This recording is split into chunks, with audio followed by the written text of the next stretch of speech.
Say again? That's an unusual looking engine. Which one? This one. Oh yeah, it's like really high up, isn't it? We're just having a quick look at this strange little thing. Just having a coal delivery. Oh my lord. Get run over by a lorry. We'll just show you what we've just found.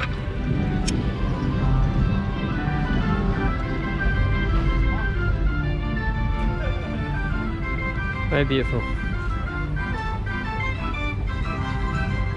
It's a big water. Is that? That's a big water tank, isn't it?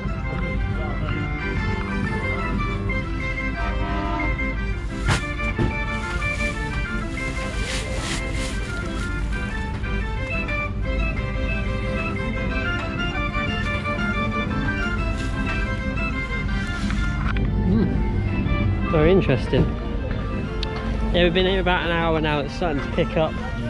We've just been looking around a few stores. I didn't film it because not a lot to see really.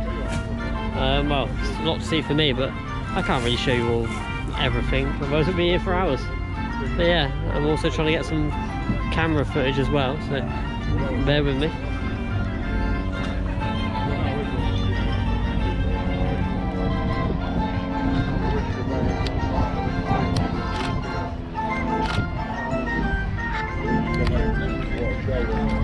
I don't have my own photography page, so I might have to hijack Laura's.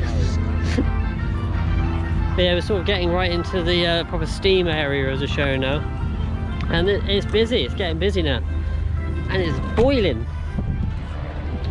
Yeah, there's some beautiful engines to see down here. There's gorgeous showman's engine in a marquee down there. You can see why they didn't have it out of the marquee. Too nice to be out on display. Yeah, really busy.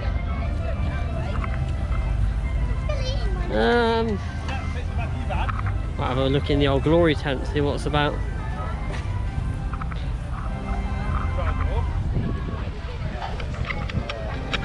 Let's flip you around.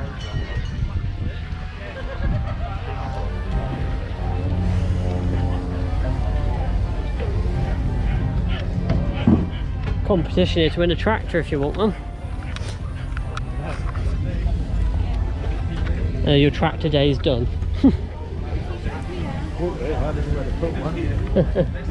What we got in here then? In the old glory tent.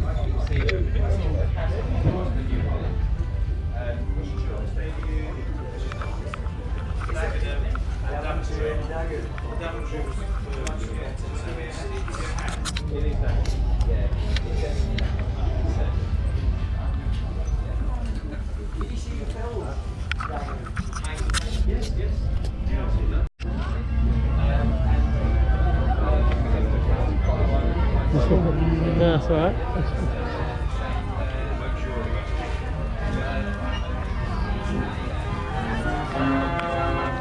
So that engine you just saw there was quite interesting. It's found buried in a bit of land in Ireland.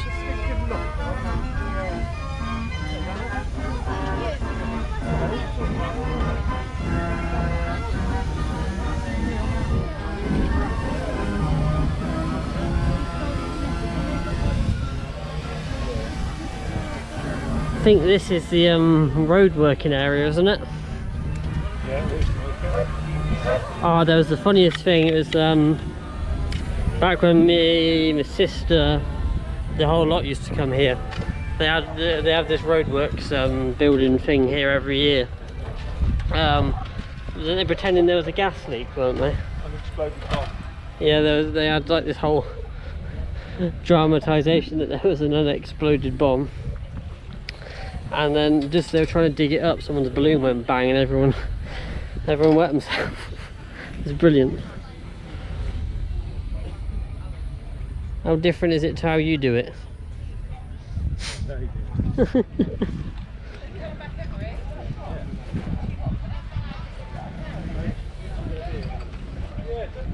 That's one of the great things about this rally is you can actually see. That's what I'm saying. I'll have her and put it in. And you can actually see the old equipment being used how it would have. That's one of the great things about it. It is cool enough to see them just sat there looking nice, but it's even better to see everything in use. Jackhammer looks a bit desperate. I wouldn't want to use it.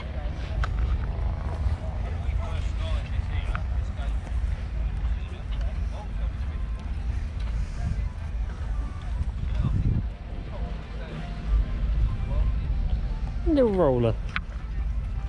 Yeah, dinky. Seat don't look very comfortable, does it?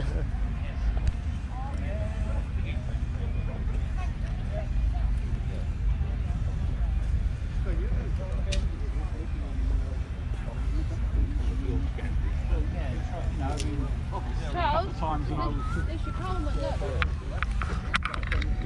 So much to see and do. So like they must make this road every year, dig it all up again, and when the show finishes, just to put it back to normal. Wonderful. Oh, looks like we've got some breakfast cooking here.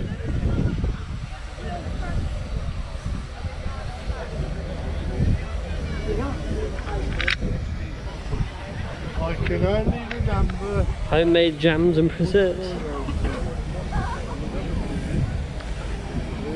Ah, this is an interesting area. It's the World War I and World War II area.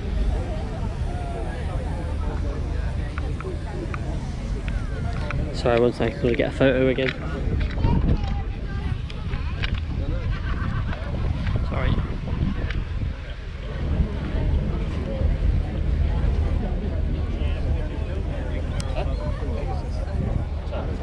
Always living out. Probably just saw a nice bit of my head then. I've lost my dad. I actually have, I've lost my dad. Oh, there he is.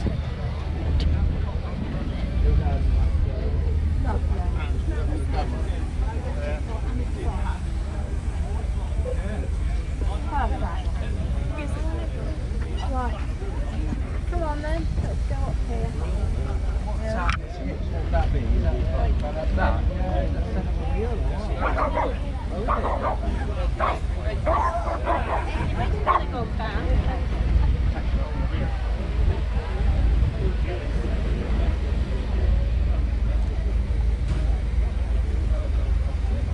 Stunning, isn't it? Hmm.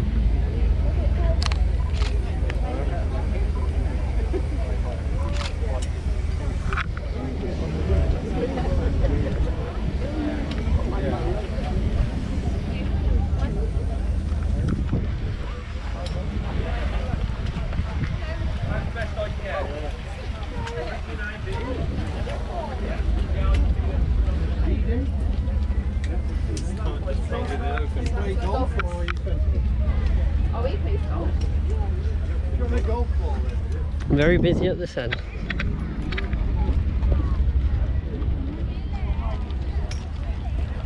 Aha.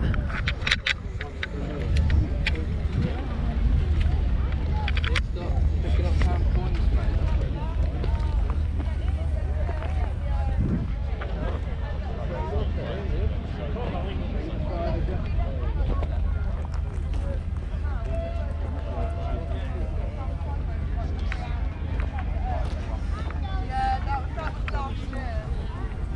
This year I drove straight in. Yeah, same as that. Yeah. At the queue for the trenches. Yeah, queue for the trenches. Should we have a look around the French village? Do the car park in Security or something.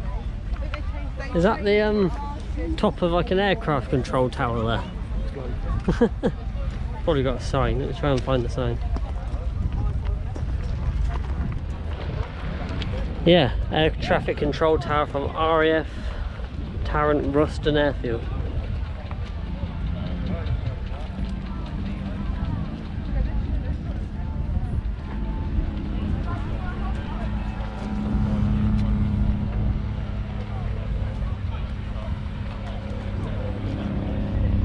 According to the sign, that's the tower that received the signal to commence D-Day.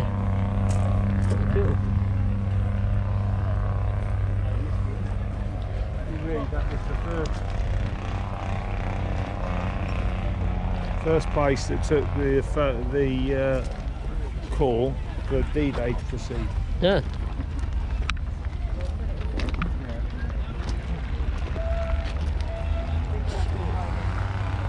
Found in a scrapyard 4 decades after demolition. And they brought it here. Amazing.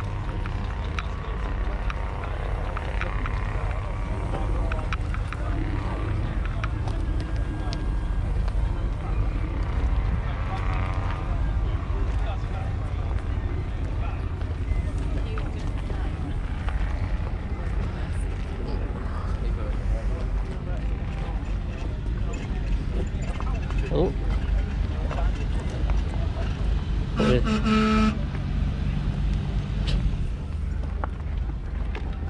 This is the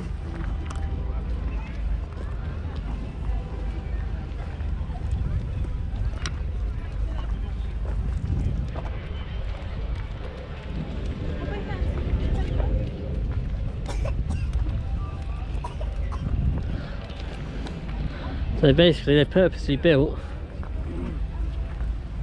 a sort of replica of a French village to commemorate the D-Day landing. So this is basically meant to look like a village that's been liberated just after D-Day. They've done an amazing job. They've also got a music stage over there. I think they're going to do music like 1940s music throughout the night. This is beautiful though. There's one thing you can always thank Dorset for, is they always put an effort to make the best show possible. Look at this.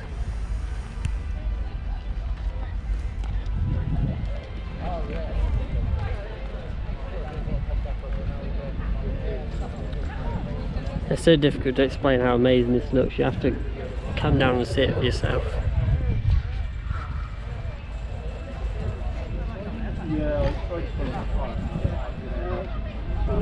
Try not to make sure I don't lose my dad at the same time, because you'll never find him again.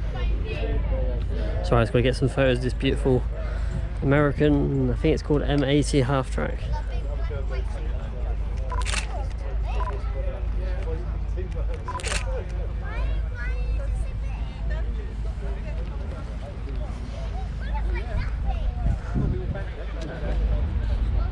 Now,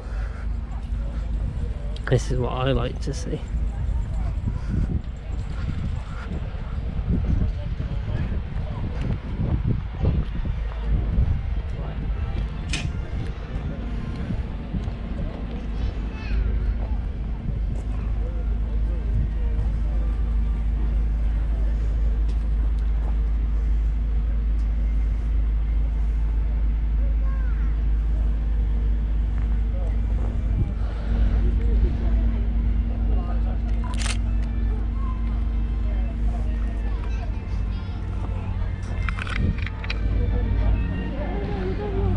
The amount of detail they've put into this is beyond belief.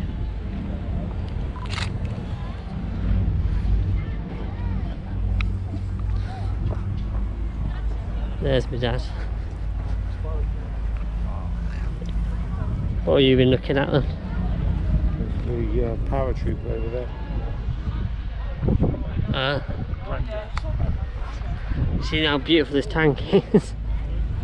And then they've got a... Is that a V2 rocket there? Looks like.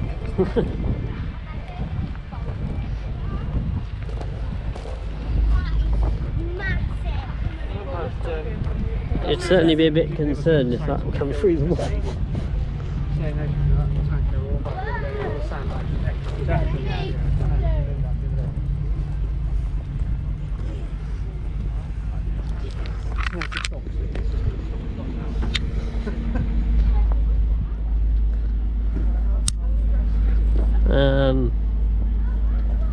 I think Well, me and my dad think this is a V2 rocket.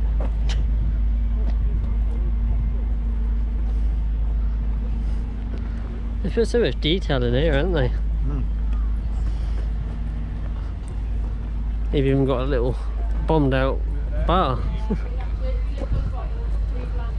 Brilliant.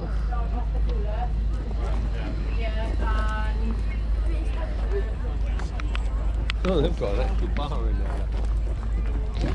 Yeah, they've got on the music stage they'll have all sorts of different like 1940s groups throughout the day apparently.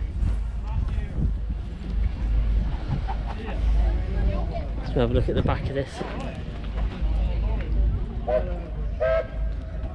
That one's actually equipped with a mortar.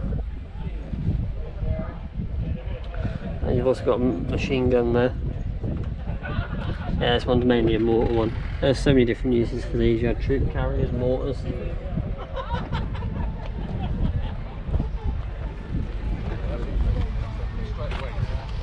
Lost my dad again.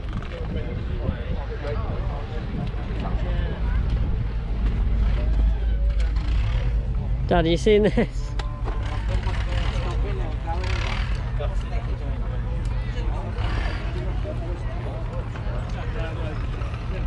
They've got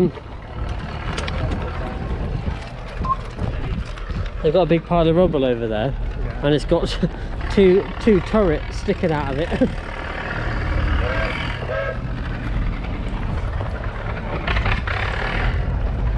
You're right. I'll be around here in a minute, alright? Let's go see what we can find. Let me guess, these are all in there. Yeah, but Yeah.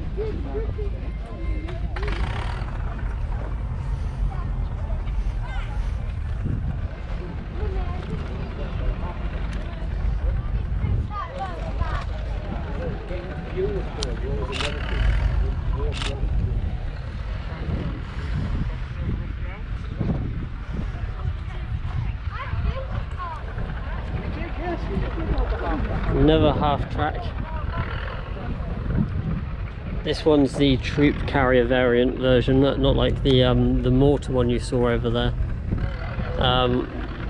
Browning machine gun. Yeah, this was your troop, definitely your troop version.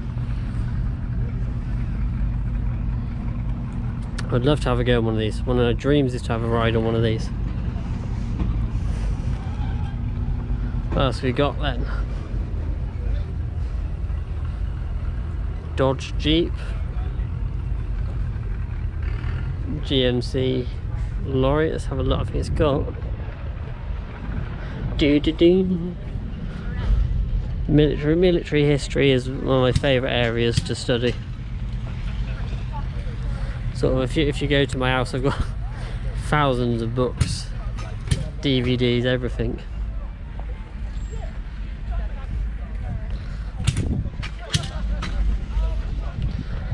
Yeah, this is absolutely amazing this year. Massive thank you to Dorset for putting this on.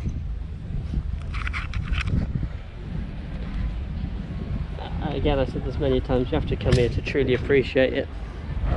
Sorry, I taking a quick photo, it won't be a second.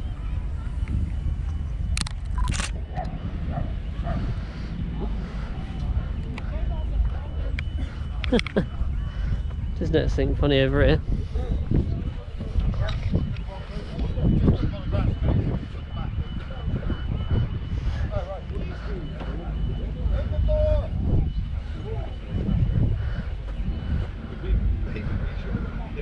You got a coastal defence gun there, buried in the dirt. Sorry, another photo.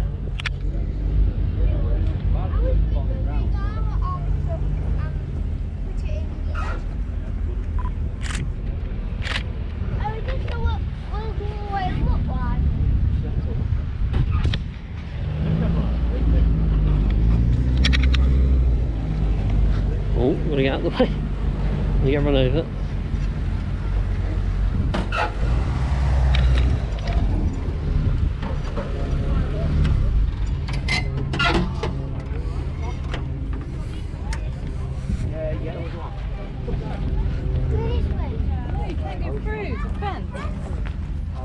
Hi.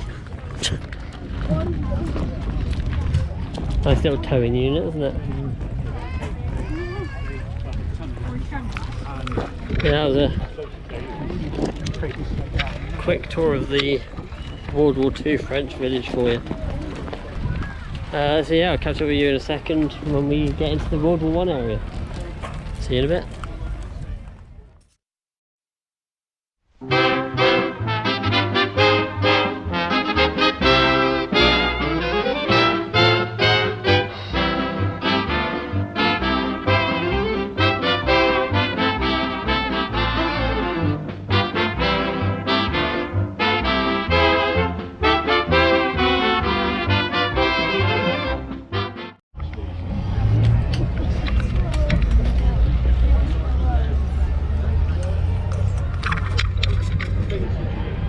We're now in the World War I centenary area. I've had this for a couple of years now. They weren't going to have it again, but it's been so popular they decided to bring it back, which is brilliant really, because it's educating everyone on World War I.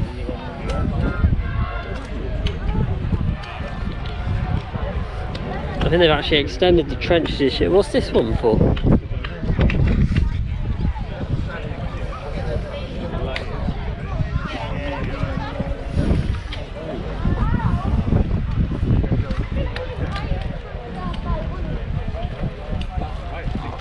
I can only describe it so much.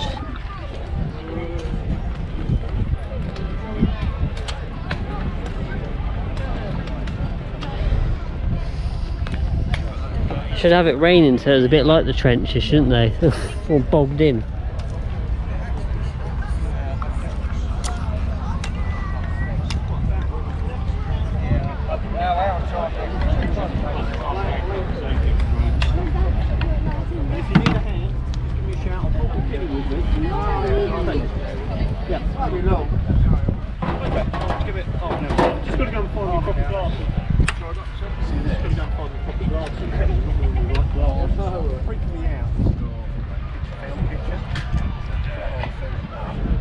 Got the soup on the field kitchen. What do you reckon's for dinner? Corned beef? Boiled? Boiled corned beef. Look at the detail here though.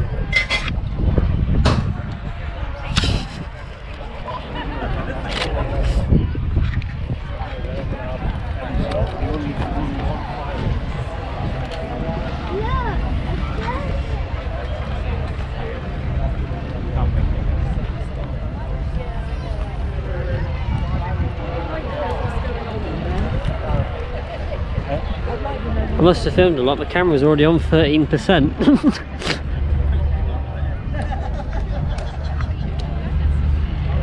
What's down here then? Can you just join on the back of this trench door? Should we be cheeky?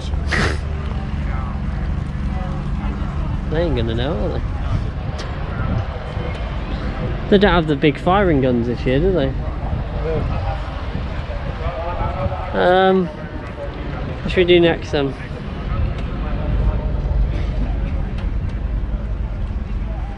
don't know what that is. Should we queue up and have a look? Good do? Yeah, we'll queue up and have a look for this. I won't film a queue because that would be rather boring, so I'll turn you off for now and we'll come back to you to find out what's at the end of this queue. See you in a bit. I think we're about to start on the history tour. We don't know where it's going. There we go.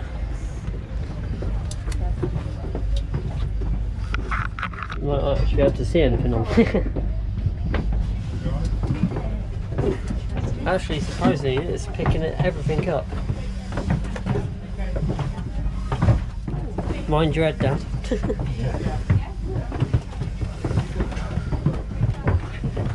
How amazing this is. This all purpose built underground tunnel, especially for the show. Escape route.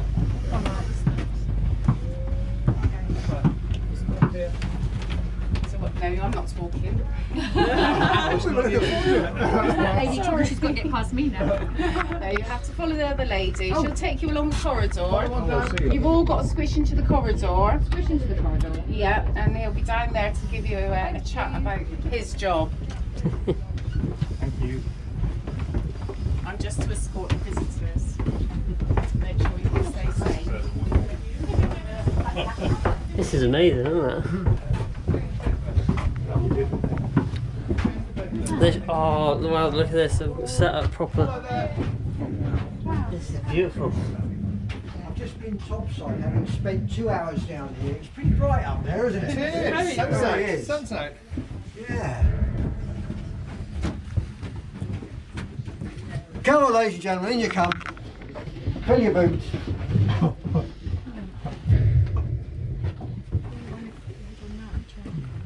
Any more? Bring them in. Ladies and gentlemen, I'm Sergeant Byford from the 8th Battalion, the Royal Sussex Pioneers. Pioneers, you say? We have a problem, or had a problem in 1915 with manpower for the Royal Engineers.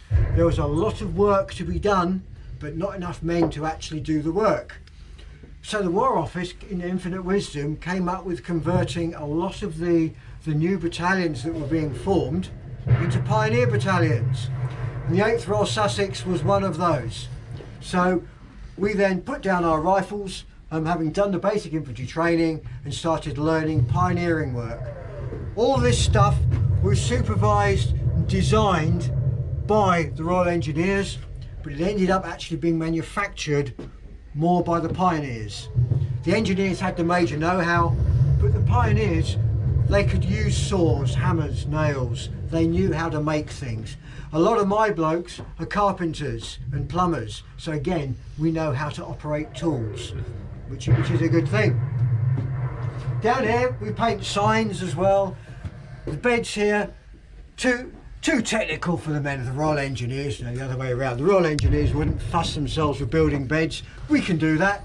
Likewise, the officer in his dugout there, he's got a bed, he's got a desk, all manufactured by the pioneers. Up top side, okay, we're down here at the moment in relative safety. Up top side though, we're armed with brooms and other tools like that, manufacturing and keeping the roads clear. The roads have been blown up, so we have to rebuild them either by putting more ballast and brickwork in them, or even rebuild them with wood. But we didn't get away from the fighting. The frontline soldiers, when they start going on an offensive, they go over the top with their rifle. We go armed with a shovel. The leading sections will have a group of pioneers with them, or a section of pioneers with them.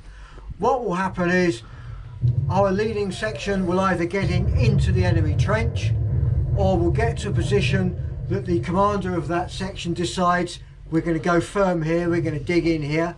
He calls the pioneers up. We start digging. We dig in a new defensive position, or if we're in the trench, into the enemy trench, we move the fire step from facing that way to facing that way. Likewise, the parados and the parapet, we turn them round so that basically the enemy trench is now turned round to our advantage, thus leaving the fighting men to carry on with the fight, and we do the digging. So it created a solution to a manpower problem that the army have. Simple as that. Any questions? Marvellous. I believe your tour carries on that way. Thank you very much. Thank you for listening.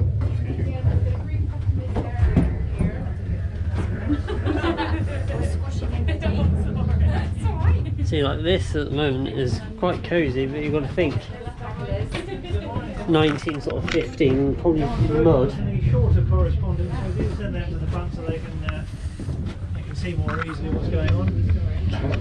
Or are you all grown up? In which case you can get much tighter in together and pretend to like each other. Come on, keep coming forward. There's plenty of people behind you that can't see anything at all just yet. Lovely, lovely. In. Come on forward, don't be frightened. It's only a tree, madam. You've seen trees before. My name is Captain Thrush. I am the commander of 253 Tunnelling Company of Royal Engineers, and it is our handiwork you are currently stood in. We dig and construct dugouts of this sort all over the British front lines, and they can be used for any number of purposes: brigade headquarters, hospitals, dressing stations, or such as this. We've got a variety of departments using different chambers within them for different purposes. They're usually at a depth of between 20 to 25 feet, so they're reasonably shell proof against all but the very largest of shells. So we're pretty confident that what the Germans are dropping on us at the moment isn't going to touch us. However, we're not just limited to building defensive work such as this, we have an offensive capability as well.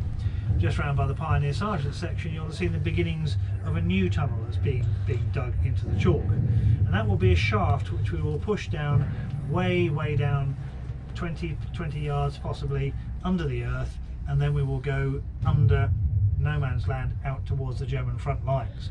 We've identified a number of strong points, and the idea is that we will dig out to each of those strong points, create a chamber which we will charge with tens of thousands of pounds of ammonal, high explosive, which is 4 times more powerful than gunpowder, and then when an attack is imminent, we will blow these mines just before the infantry go over the top, destroy the German strong posts, and hopefully make it easier for our boys to take fewer casualties. So part of our job is in fact to try and save lives, British lives.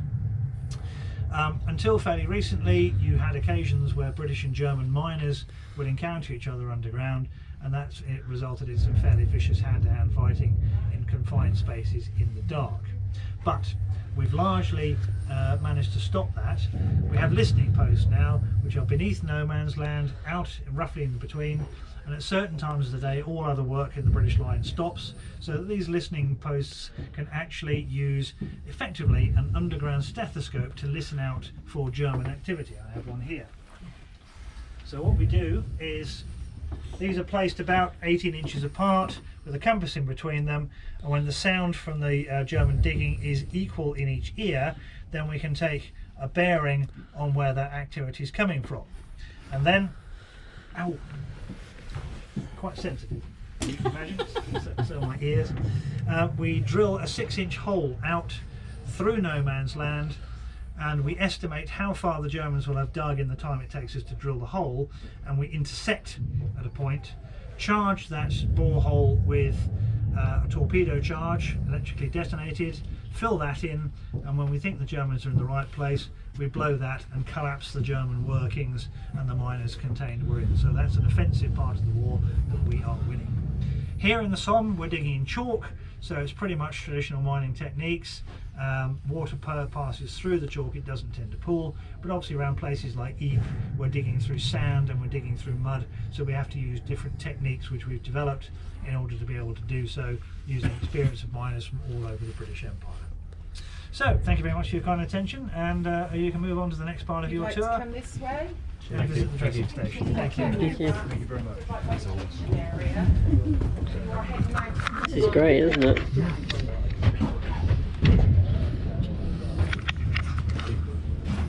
Ladies and gentlemen, would you like to step this way, please? Thank you. Hold your horses, long bottom, just wait. We've got some more visitors coming on. Ladies and gentlemen, just like to walk this way, please. Thank you very much. Are there any children in this party? No, you've got a dog though. Is that a dog? Yes. Yes. Did you chase rats? Please, if you could just move down a bit, ladies and gentlemen, please. Sorry, I do apologise for turning my back on you all the time, madam. It's not ergonomically correct, I apologise. Right, so my name's Sergeant Parsons of the Royal Army Medical Corps. I'm here with my faithful assistant, young Longbottom over here. Ladies and gents, how do?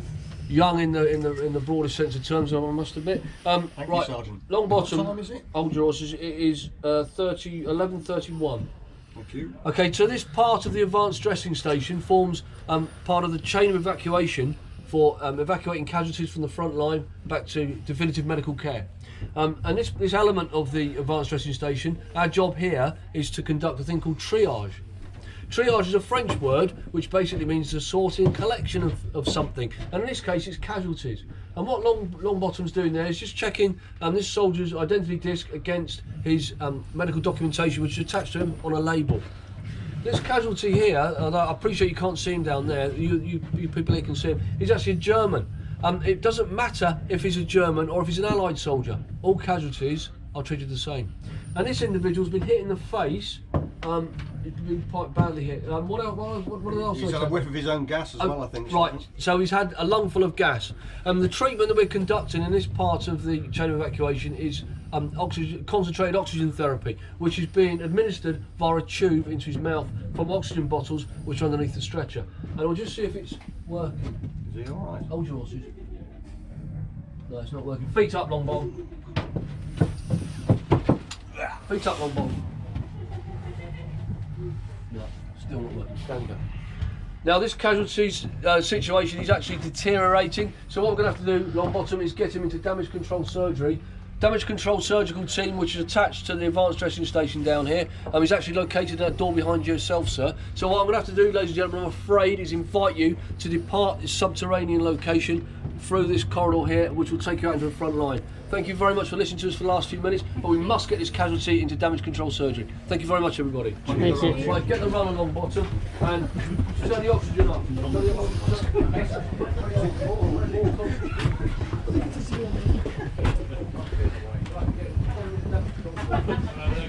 are on their way, so just keep your heads down. You're on the front line now. Keep moving through here, okay? Keep your heads down and keep moving. Hello there, guys. They're on their way. Keep your heads down.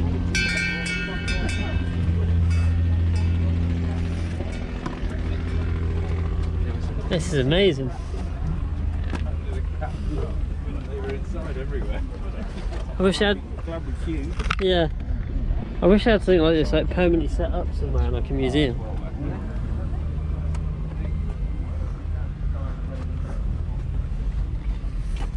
Always, mate.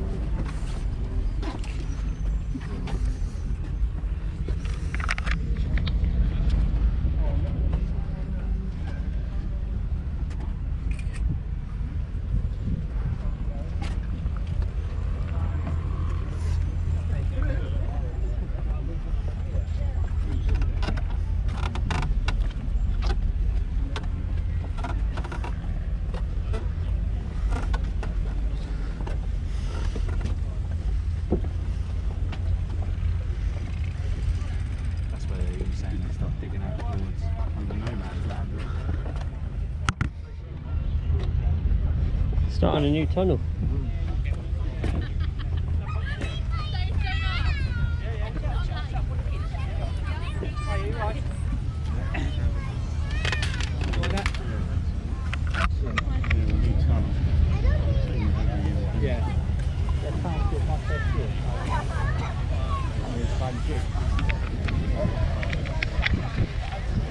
All I can say is wow. Oh yeah, jeez. I'm lost now, we come out of somewhere completely different. That was absolutely amazing, wasn't it? Absolutely amazing. Massive thank you for Great Dorset for organising this. I really think some sort of museum with land in the UK should look at doing something like this. It really helps educate children and people sort of my age and the older generation about World War I, so yeah, thank you very much for that. What an amazing experience.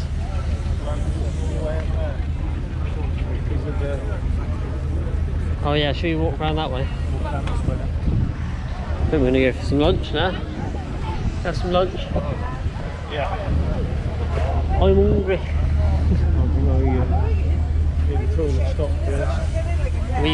Wee whiskey break.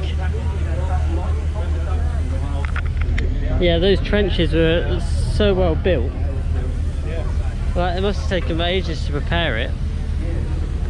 It just shows though that it's really. Oh yeah, especially if it was like, because they probably didn't stop for the nice weather, did they? They just carried on for whatever. Just trying to dig through all that with water all pouring through you must have been absolutely tiring. Yeah, absolutely amazing. Absolutely amazing. Great Dorset, you have done an amazing job with your World War I display. You should be very proud. Anyway, I'm going to turn you off again now because we're going to go for a spot of lunch. So I'm going to give the camera another quick charge. give myself a charge. I need water. I need food. It is hot. See you in a bit. Yeah, I'm sure he might probably agree with you on that colour. I can understand why.